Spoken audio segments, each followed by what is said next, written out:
Hey everyone, and welcome back. Want to automatically guide leads from sign up to sale? In this video, I'll show you how to build multi-step nurturing campaigns in Agile CRM for free.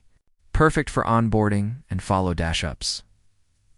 First, go to the Campaigns section in your Agile CRM and click Create Campaign.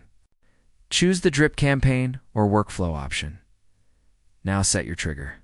This is what starts the campaign. It's like when a contact is added to the new sign-up list. Step 1. Drag and send email action. Write a welcome email and send it immediately. Step 2. Add a wait step. Set it for 2 days. Step 3. Add another email. This one could share a helpful resource or a case study. Step 4. Add another wait. Maybe 3 days this time. Step 5. Add a score change action. If they opened the last email, increase their lead score. If not, maybe tag them for a sales call.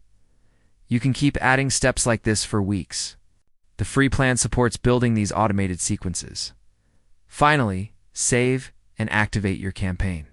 Now, every new sign-up will automatically go through this personalized journey, and that's it. You've just built a hands-free nurturing system to convert more leads. If you create an onboarding campaign, let me know how many steps you used in the comments. See you in the next one.